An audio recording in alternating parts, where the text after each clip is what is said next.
What's up, everybody? I hope you're doing good. It's a beautiful day.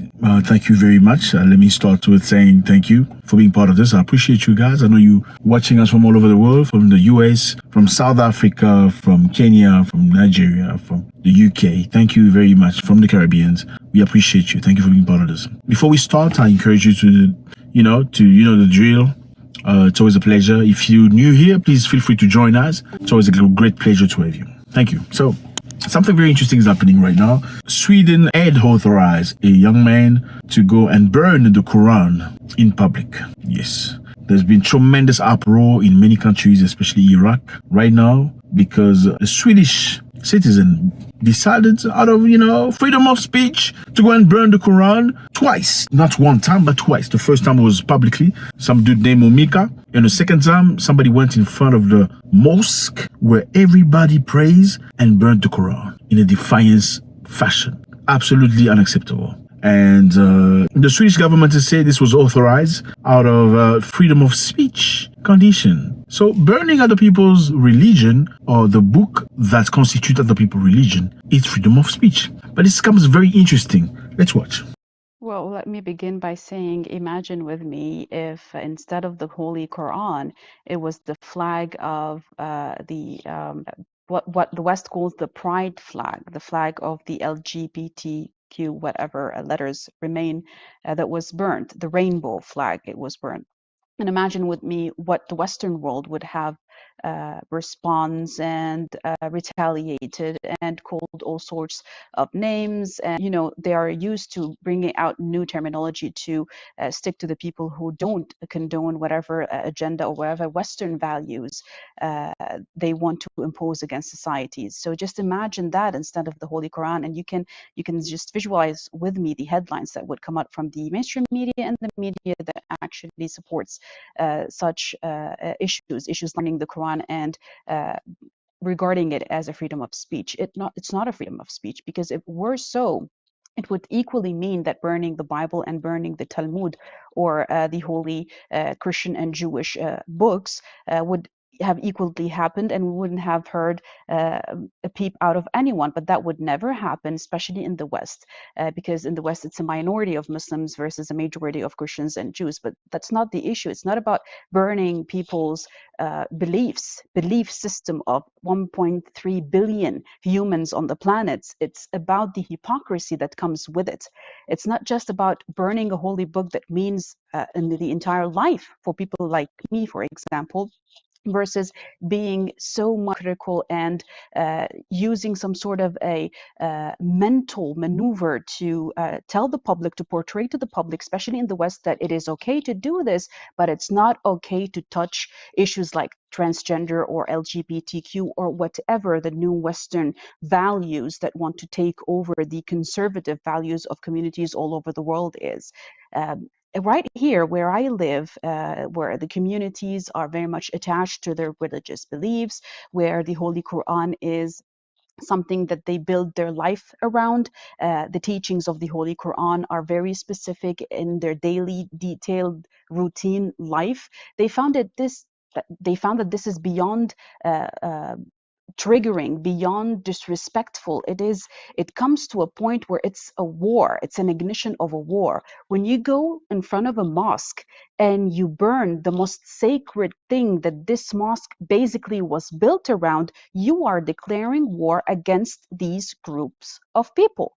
So it's very clear, as she says it very clearly. It's such a dishonor and disrespect. Sweden is known as one of the most progressive countries in the world. They accepted men and men getting married like a long time ago. It's been the thing. It's been okay. It's not a problem at all. However, they say you must respect other people's choices with their bodies, with whatever they want to do. You need to respect other people's choices, right? Now, why don't they respect other people's religion? Because obviously Islam religion is a religion that discourages, one of the religions that discourages those practices. Okay, so what's hypocritical to me here is like, so other people, men marrying, women marrying, it's okay, it's freedom of whatever, freedom of choice, freedom of inclusion, whatever you call it. But burning the Quran is freedom of speech. Like she said, imagine people standing in the street and burning the flag that you know. How would that be called? Freedom of speech? No, let's be honest. People come in the street, gather and, come together, bring the flag out that represents a group specific of people, and they burn it in the name of freedom of speech. Will the state or the police or the establishment accept that as freedom of speech? Absolutely not. How would the West feel if somebody had to burn the Bible? It's burning the Bible, freedom of speech. How would the West feel if somebody had to burn the Talmud or the Torah for the Jewish people? Will that be called freedom of speech? It's very hypocritical. And I think we need to stop that hypocrisy at the highest level. Now, people in Iraq have stood up very strongly. They went to the Swedish embassy and they went and gathered there. You need to respect our religion. And many countries have recalled the ambassadors from Sweden. They say Muslims consider the Quran the sacred word of God and view any international damage or show of disrespect toward it as deeply offensive. So that's not offensive enough, disrespecting Muslim, but it is offensive to burn a certain flag. And let's get this right. The Quran burning on Wednesday took place as Muslims around the world celebrated the first day of Eid al-Adha, one of the most important festivals in Muslim calendar. Sweden police had given Mr. Mwekassa a permit for the protest in accordance to free speech law. So it's freedom of speech, doing what you want to do. Harassing, aggressing people because they preach what you don't believe is freedom of speech. But when other people talk about, those things that then that's a problem. That is abuse. That is certain phobia. The incident has also sparked anger in other Muslim majority nations, including Turkey, Morocco, and many other countries. So there are a list of countries that have recalled the ambassador. I hope they're going to put the name of the country that have recalled the ambassadors from Sweden. And I think it's very important to make yourself respected. I perceive Sweden as much as it is progressive, as a spoiled child. You're so spoiled, you think everything is good. You feel like you can provoke just anybody because of freedom of whoever you are. I also think it's important to note that as much as people should have freedoms, it's also necessary to know that you have obligations. Your freedom ends where other person's freedom begins. So if you want other people to respect you and respect your freedom, isn't it just natural and normal that you provide the freedom to other people to be free at whatever they want to believe? So you want other people to believe and accept you as you are in your diversity, but you don't want to accept other people's diversity. I mean, we're talking about Sweden. There's also Canada. Canada has stood very strong against Muslims. I mean, I think it's necessary we talk about this. We are not all Muslims, but I think it's very important to talk about a situation that's happening in a certain type of group of people. Because if we ignore it, we're going to be the next people they're going to be oppressing. That's what it is. That's how it works. If your neighbor is being harassed, you need to open up your mouth and speak out. Because if you don't speak out and your neighbor is pressed and derailed, when it's going to be your turn, nobody's going to be there for you. So it's very simple. As much as we may differ in our way of thinking, I think it's necessary that we respect each other's right to be and exist in their own forms. Now, we all know they've been pressing in Africa very, very strongly to try to convey their way of thinking. And Africans have refused, have pushed. Now, in Canada, it's been forced upon people.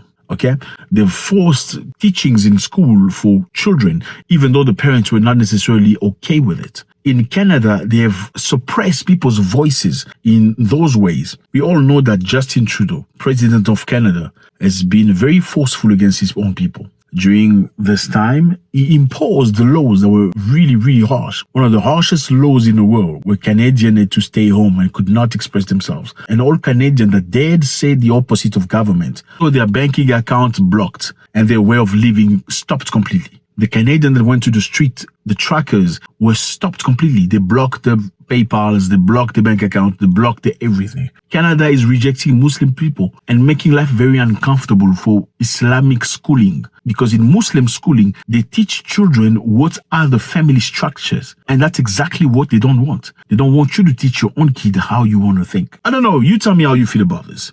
Sweden, a supposedly beautiful country, respectful democratic country, which defends the right of many people, or men who want to marry men, and men who want to change whatever. They say it's okay, it's fine, we accept it, you can do whatever you like. And we okay with that. But the same Sweden is giving a permit to somebody to burn the Quran in public, not one time, but twice. Go in front of a mosque and burn the Quran in the name of freedom of speech. Is that acceptable? Now, once again, had people come together trying to burn the flag that you know, will that be called freedom of speech? Had people come together and say we are against Christians or burn the Bible or burn the whatever, will that be freedom of speech? I think it's necessary that we call hypocrisy when it's hypocrisy. And we are correct. It shouldn't be one law for us and one law for you. It should be one law for everybody. Let me know how you feel about this, fella. It's always a great pleasure to read from you. I know you guys are very intelligent. Let's share. Let's understand each other. God bless.